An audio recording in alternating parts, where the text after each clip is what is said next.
I help small technology companies grow their business.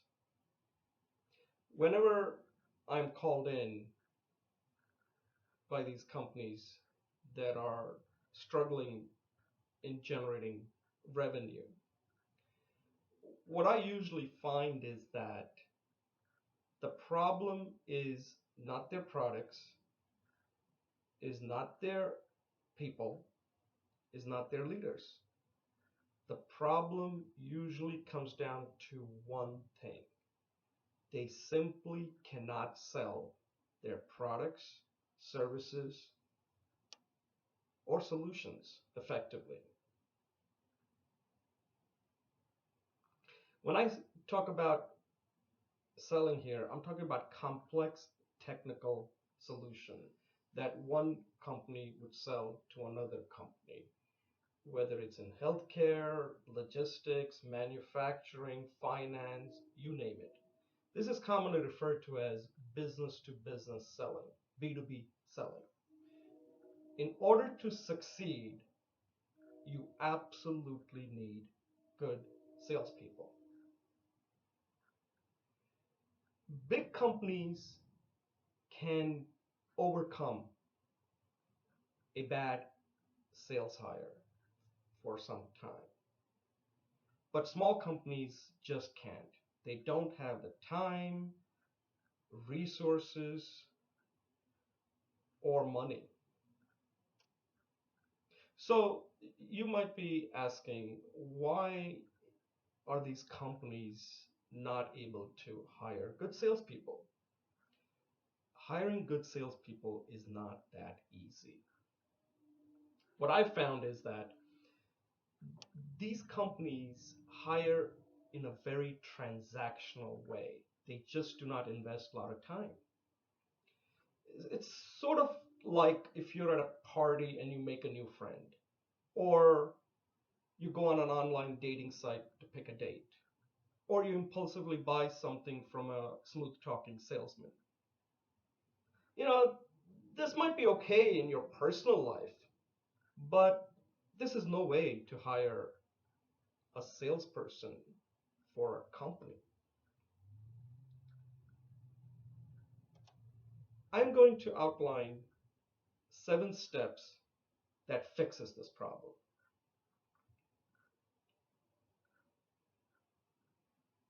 You have to hire not like you're dating, but like you're making a big investment. And when you're making a big investment, let's say if you're a company thinking of buying something, you would basically have gone through these 7 steps. One is cold call. Somebody has started something from a cold call, started the whole process. Then it was a conversation, a phone conversation. Third was face to face meetings. Fifth, group presentation. Sixth, conduct during what I call quiet period. Sixth, negotiation. And seven, close. Each of these steps are critical. If you slip up on one, then you cannot hire that salesperson. It's not going to work out. This is all or nothing type of deal here. So let's go through each one of them. Cold calling. You may have heard that with social media, there is no need for cold calling. I am not sure I agree with that. I think that if you leave a good cold call message that speaks to the customer's problem, solution, and outcome, he is more likely to return your call to know more. So, first step, check. The second step would be a phone conversation. Now, again, here you have to be careful if you're a salesperson. You cannot take up too much time. If you cannot explain this in 15 minutes, then you probably either are scripted or you just not really clear on what this customer really is looking for. But let's assume that the salesperson is for real And then the next step would be to have face-to-face meetings with the executives and other members of the team, both formal and informal. And here the purpose is to drill deeper into those three areas, also get to know the salesperson to see what exactly is he all about. People sell to people, right? And then to see whether he's really authentic so that you would like to pursue further working with him. Assuming the salesperson does well here too, so now we move to the fourth step, which is a group presentation. Now, he's met with individuals and he's done well, both in a formal and an informal setting. Now it's time to put it all together and come in to give a pitch to the entire team. This is a high pressure situation, and the salesperson has to be well prepared, well focused, and well rehearsed because he's going to get questions thrown at him that he better be able to answer. Let's assume that our salesperson that we're considering does well here too. The next step is the tricky one, which I call it conduct during the quiet period. This is when companies kind of go quiet because they're going through their decision-making process, could take 2 weeks or a month. Here, the salesperson has to be very careful that he doesn't annoy the hell out of the customer. And this often happens.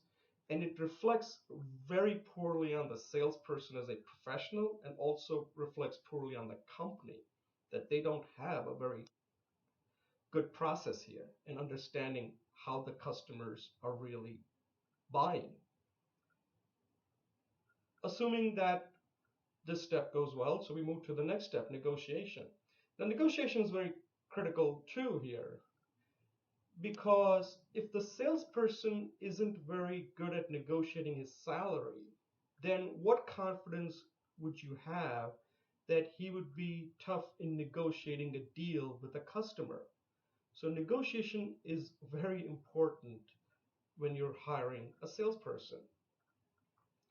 Assuming that he was pretty good in this process, so you now move to the close. Now, close is also, if you're a company that really values relationship end to end, from start to finish, then you want to make sure that this particular salesperson you're considering really knows that.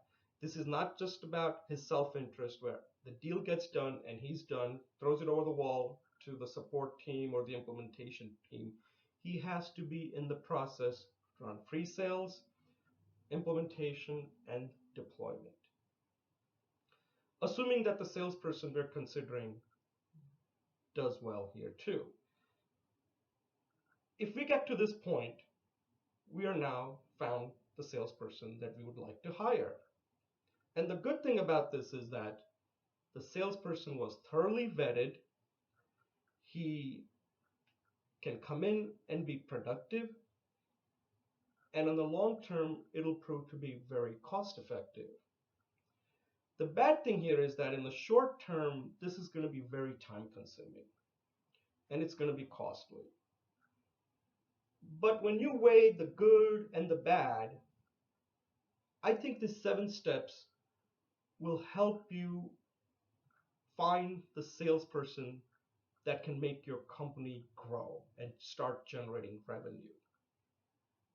In business to business, there's been research conducted, and they've found that the key differentiator today is not what you sell, but how you sell. So the salesperson is very important in your business success. Sales happens when you have salespeople who understand customers' needs and wants. Sales happen when you have salespeople who can build key relationships. Sales happen when you have salespeople who can sell high, low, and in the middle. I'll leave you a sales maxim.